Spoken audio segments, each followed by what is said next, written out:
우리 모두가 잘 살기 위해서는 먹고 사는 문제가 가장 우선시되어야 할 겁니다. 그래서 식량 확보, 그 근원이 되는 종자를 개발하고 지켜나가기 위해 세계 각국이 뛰어들고 있는데요. 농업의 반도체라고 말씀을 드릴 수가 있습니다. 그래서 종자가 시작점이고 종자가 없으면 농사를 지을 수가 없죠. 글로벌한 어떤 식품 산업에서의 경쟁력이라거나 외식 산업에서의 경쟁력이 결국은 이 종자에서 출발한다라는 거죠. 금보다 더 귀한 대접을 받는 종자. 그래서 벌어지는 씨앗 전쟁. 그 속에서 한국 종자 산업의 현주소와 전망을 짚어봅니다. 경기도 고양시에 위치한 한 농가. 약 1,000평 정도의 비닐하우스에 장미들이 빼곡하게 자라고 있습니다.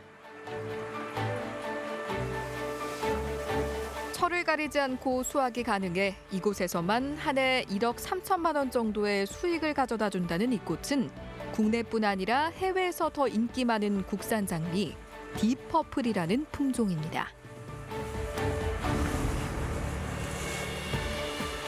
아주 치명적인 그 녹균병이라는 병에 이 품종이 강하고요.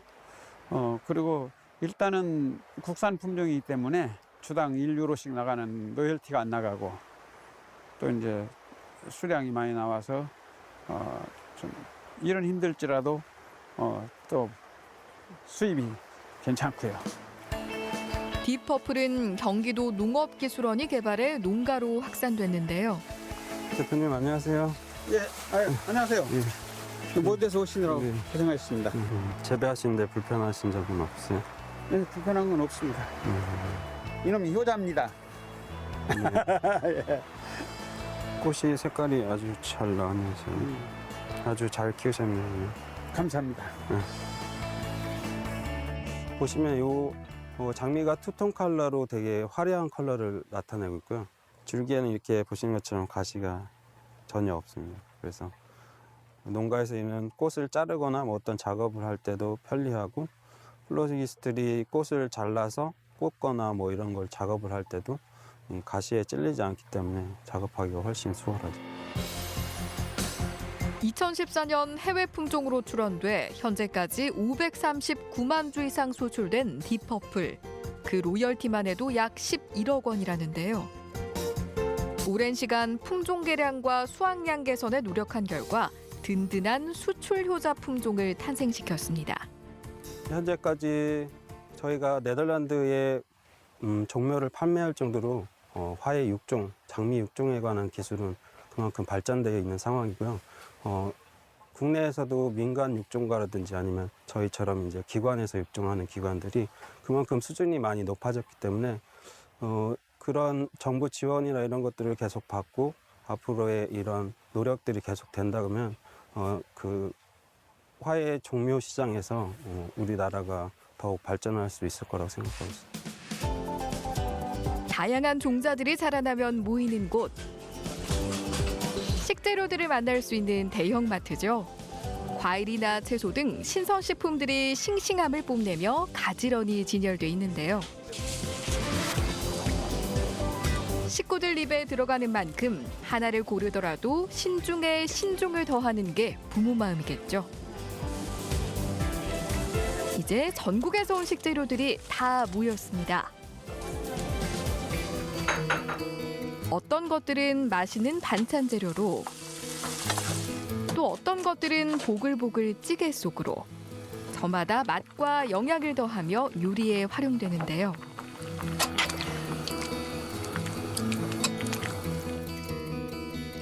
정성스럽게 만든 음식들이 하나둘 식탁에 오릅니다. 되도록 국산을, 그중에서도 가장 신선한 것들로 골라 아이들에게 먹이는 것이 부모로서 할 수 있는 최선의 노력이겠죠. 아빠 맛있어. 맛있어요? 다행이다. 여기다 얼굴에다가 올려놓는 거 생각해. 오이가 아삭아삭하고 제가 좋아하는 맛이라서 좋아해요. 다른 야채들보다 오이를 더 좋아해요? 네. 호박도 잘 먹고 그 속에 담긴 종자의 역사는 모른 채 말이죠. 우유 보통 우리 소비자들이 음식을 먹을 때 이 음식을 누가 요리를 했느냐, 또 좀 멀리 가면 누가 농사를 지었느냐까지 생각을 하지만 실은 가장 중요한 것이 이 종자가 어디서 왔느냐라는 것이 제일 중요한 포인트거든요. 지금까지는 그것에 대해서는 별로 사람들이 신경을 쓰지 않았는데 실은 가장 큰 부가가치를 만들어내는 첫 시작이 바로 종자다. 그리고 이 종자가 이제 무기가 되고 있고 종자를 갖고 있는 사람이 종자를 갖고 있는 국가가 이제 힘을 가지는 이 먹거리 세계를 이제 지배할 수 있는 그런 능력을 갖춘 시대가 되었다. 평범한 밥상에 종자 전쟁의 승패가 숨어 있습니다. 우리 땅에서 자라났다 해도 종자 주인에게 돌아가는 로열티는 엄청난 액수인데요. 예를 들면 청양고추의 경우가 대표적인 예가 되겠습니다. 청양고추는 중앙정묘에서 1983년에 육정이 됐습니다. 이것이 중앙정묘에 있다가 이제 외국계 회사로 넘어가게 되고 그 지금은 외국계 회사의 그 브랜드로 사용하게 됩니다. 그러면서 우리가 로열티를 지불하게 되죠. 국내산 종자 대부분이 외국 기업의 저작권이 넘어가 있는 상황이기 때문에 소비되는 소비량에 따라 우리는 로열티를 내야 하는데요. 축산물도 마찬가지입니다. 국내에서 유통되는 대부분의 축산물들도 종자 저작권이 외국 기업에 있기 때문에 그에 상응하는 로열티를 우리는 지급하고 있습니다. 대부분이 다 외국 종자라고 보시면 될 것 같습니다. 대표적인 예를 말씀드리자면 우리가 치킨 맛있게 먹지 않습니까? 이 프라이드 치킨 맛있게 먹는데 이것도 전부 외국 종자입니다.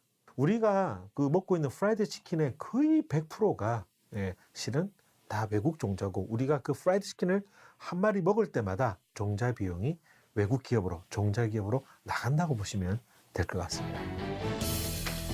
원래부터 한국이 종자를 수입에 의존했던 나라는 아니었습니다. 약 20여 년 전의 안타까운 사건 때문이었죠. 국제 통화기금과의 합의 내용은 차질 없이 이행되도록 할 것입니다. 국민의 아픔은 국제 1997년 심각한 외환 위기를 맞았던 한국은 국제통화기금 IMF에 긴급 자금을 요청합니다. 이로 인해 경제 위기는 극복했지만 많은 회사들이 문을 닫았고 종자 회사들도 외국에 넘어가게 됐는데요.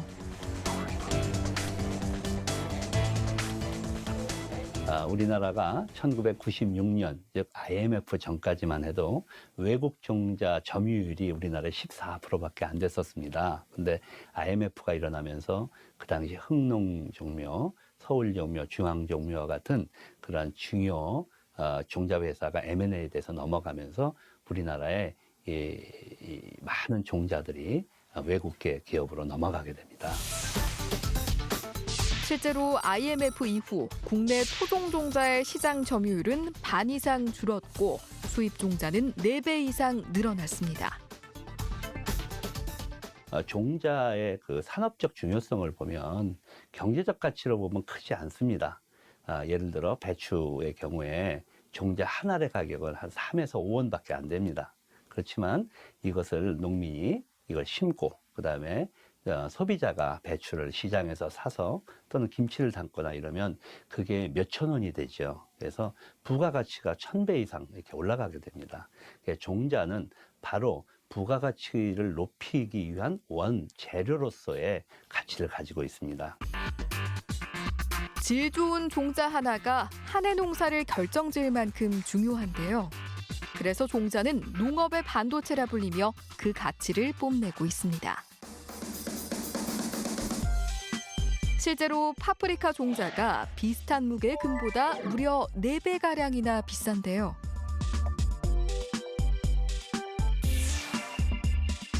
그래서 종자 산업의 전망도 밝습니다. 세계 종자 시장 규모는 지난 2005년 우리 돈 약 28조 원에서 2016년 약 42조 원으로 10년간 약 1.5배 성장했습니다.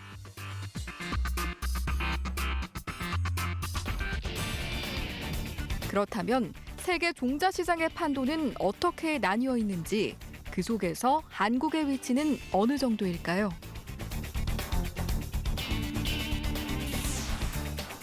세계 종자 시장은 미국과 중국이 장악하고 있습니다. 반면 한국은 30위 정도의 작은 규모입니다.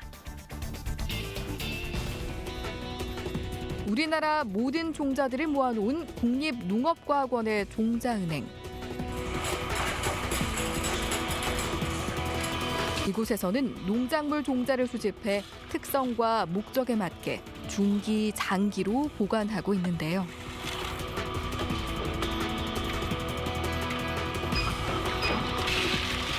100년 동안 보관한다고 들었어요.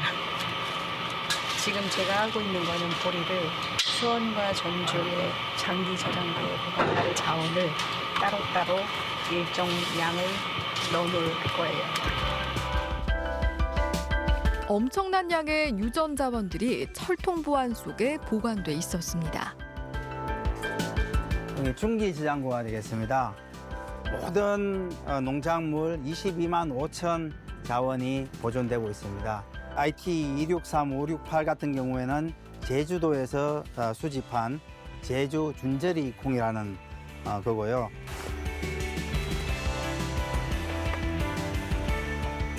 다음 거는 좋은 것 같고요. 95년도에 정식한 게 90%가 넘죠. 이것도 같이 95년도에 같이 정식한 자본이고요. 품종 개발에 사용되거나 다음 세대에 물려줘야 하기에 첨단 자동화 시스템을 도입했습니다. 온습도 유지는 물론 내진 설계와 자가 발전 전기 공급까지 안전에 안전을 더했다는데요. 만약에 여기에 문제가 발생했을 때 다 잃어버리면은 문제가 있지 않습니까? 이 종자들은 한 번 없어지면 다시 만들어질 수 있는 게 아니기 때문에 이 종자를 한 카피를 수원 장기저장고에 또 거리적으로 떨어져 있는 마치 조선실록, 조선왕조실록 4대 서구가 있듯이 다른 중복 보존소가 또 있습니다. 또 한편 국내에서도 다 문제가 생길 수도 있기 때문에 북극에 있는 스발바르 국제종자저장소가 있습니다. 거기에 우리 자원 중에서 한국만이 가지고 있는 한국 재래종, 토종 종자 한 세트가 거기에 보존되고 있습니다. 하지만 아직은 갈 길이 멉니다. 토종 특산품은 많지만 육종 역사가 짧고 기반이 열악한 것이 현실입니다. 그래서 정부가 돌파구를 마련하기 위해 직접 나섰습니다. 바로 황금 씨앗 만들기. 비록 세계 시장에서 뒤처진 후발주자지만 한국이 이렇게 사활을 걸어야 하는 이유는 식량 안보 때문입니다. 지금 우리나라의 식량 자급도가 지금 28% 정도 되거든요.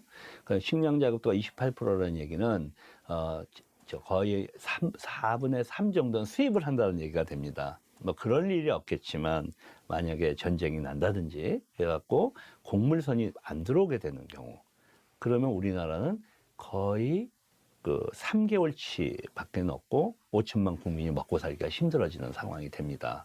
이거에 대한 인식이 사람들이 없다 하는 얘기죠. 그게 저는 사실은 가장 두려운 것 중에 하나입니다. 그래서 우리나라의 식량 자급도를 높이고자 하는 노력이 굉장히 필요한데,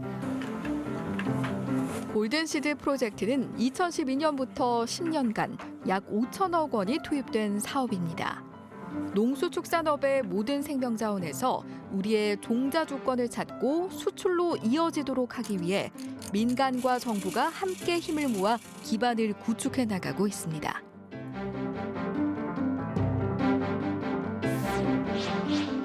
다섯 개 사업단에서 선정한 20개 품목들이 총 89개의 프로젝트로 연구, 개발되고 있습니다. 골든시드 프로젝트의 가장 큰 목표는 종자 수출입니다. 수출을 위해서는 각국에 맞는 품종을 개발하기 위해서 저희가 유전자를 수집하고 육종을 하고 판매하는 이런 시스템을 구축하는 것이 제일 중요합니다. 장기적으로 볼 때 우리나라의 생명산업의 근본적인 재료를 제공하는 부분이기 때문에 결국은 우리나라의 생명산업이 발전되면서 결국 종자산업도 같이 견인될 수 있을 것이다. 나고야 의정서라고 들어보셨습니까? 생물 유전 자원을 활용해 얻은 이익을 해당 자원 제공국과 공정하게 나눠야 한다는 국제 협약입니다. 생물 유전 자원을 활용해 생기는 이익을 자원 제공 국가와 공유하도록 한 나고야 의정서가 2017년에 시행됐는데요. 이 협약은 식물, 동물을 비롯해 바이러스와 미생물까지 모두 이익 공유 대상에 들어갑니다. 문제는 중국이 생물 자원 수입의 상당 부분을 차지하고 있다는 건데요.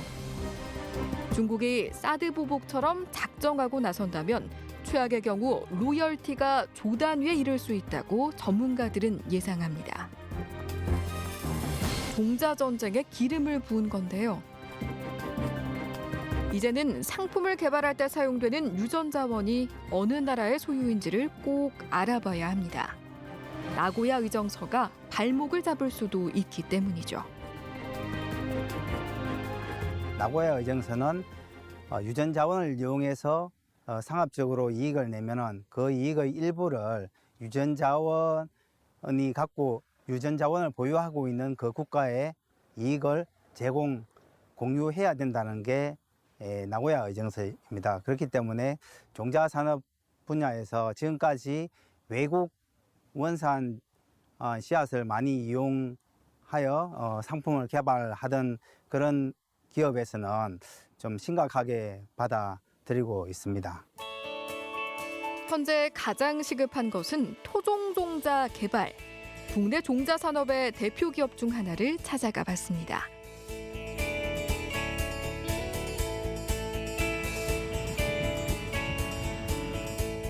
(1992년부터) 채소 종자 육종 개발 사업에 주력하고 있는 한 업체. 그중 한창 크고 있는 양배추 하우스를 살펴봤습니다. 지금 한참 양배추를 이제 교배가 시작이 된 거고요. 이런 것들이 이제 나중에 가을에 재배를 해보면 모양이 조금씩 다르고 또 이제 병에 대한 특성이라든지 강한 놈도 있고 약한 놈도 있고 또 더위에 대해 가지고 내서성이라고 하죠. 그래서 요즘 이제 글로벌 워밍이 문제가 되고 있는데 그런 내서성이 강한 것들 그런 위주로 저희는 이제 품종을 육성을 해 가고 있습니다. 좋은 결과를 위해서는 시간과 노력은 필수입니다. 연구원들이 유전자 하나하나를 조합해 수작업으로 교배하는데요. 이게 씨앗을 받기 위해서 교배라는 것을 하는 건데요. 이 버드라는 것을 이렇게 핀셋으로 까면은 여기에 주두라는 게 있어요. 그러면은 여기에 꽃가루를 찾아서 이 주두에 묻혀주면 됩니다. 양배추 연구 육성만 35년째. 덕분에 다양한 종자들을 확보하며 국내는 물론 수출까지도 가능한 수준에 이르렀습니다. 그동안 이제 양배추 국내 재배에는 주로 일본 품종이라든지 네덜란드 품종들이 뭐 10년 전까지만 해도 거의 100% 외국산 품종들이 시장을 장악을 하고 있었습니다. 그 이후에 이제 저희 회사를 비롯해서 국내 육성가들의 노력으로 현재 한 90% 정도까지 수입 대체를 할 수가 있었고요. 여전히 이제 90%는 수입종이지만 10% 정도 수입 대체를 해 가고 있습니다. 그래서 저희 목표는 이제 2, 3년 안에 50%까지 국산화 품종을 양배추 품종을 보급하는 것이 목표가 되겠습니다. 각 지자체들도 자체적으로 종자 개발에 나서고 있습니다. 중국에서 상당량을 수입해왔던 버섯. 경기도 농업기술원에서 개발한 다양한 품종의 버섯들이 국내외 시장을 두드리고 있습니다. 원래 느타리 버섯 같은 버섯은 이제 그 저장성이 굉장히 약했는데요. 저희가 이제 품종 개량을 통해서 저장성도 높이고요. 그리고 이제 저장하는 방법, 저장 필름 등을 이제 찾아가지고 거기서 적용을 해서 해외에 수출하는데 배로도 한 30일 이상 가도 버섯이 괜찮은 특징이 있습니다. 이곳에서 개발한 느타리 버섯은 전국의 70% 이상 생산 보급되고 있는데요. 각각 맛과 효능이 다른 품종들이 다양하게 개발되어 상품성과 시장성을 높이고 있습니다. 저희 연구소에서 개발한 품종들은 병재배에 적합한 품종으로서 개량이 되어 있기 때문에 생산이 안정적이고 균일하게 이제 수확을 할 수 있는 특징들이 있고요. 로열티를 내고 먹어야 했던 버섯의 국산화 속도가 점점 빨라지고 있습니다. 더 많은 종자들이 신토부리를 외칠 수 있는 날도 가까워지고 있는 거겠죠.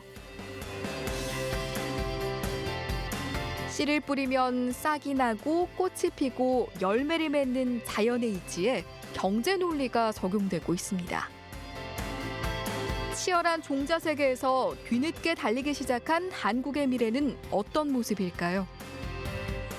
지금 우리나라 종자 산업은 제2의 출발이라고 생각을 합니다. 이 황금 씨앗 프로젝트를 시작을 해서 이제 막 결실을 맺기 위한 중간 과정까지 와 있습니다. 그래서 좀 더 우리가 기다려 주시고 조금 더 투자를 해서 최대의 어떤 결실을 맺으려면 앞으로 10년이 더 필요한 시기거든요. 예. 이런 이제 투자가 결국은 미래의 우리 한국의 종자 산업의 운명을 결정지을 것이다. 종자가 단순히 종자로 끝나는 것이 아니고 종자를 재배하는 농민, 그다음에 그걸 유통하고 가져가서 가공하고 그래서 또 국민들이 그걸 먹거리로 이용하는 그 일련의 과정을 하나의 시스템으로 만들어서 이렇게 같이 유통이 될 수 있게 가야 되지 않느냐. 농가의 경쟁력을 넘어 국가 경제를 좌우하는 작은 씨앗 하나. 정부와 민간 모두가 힘을 합쳐 종자 강국을 향해 열심히 전진하고 있습니다. 꽃피는 봄이 오듯 한국 종자 산업도 머지않아 활짝 꽃 피우기를 응원해 봅니다.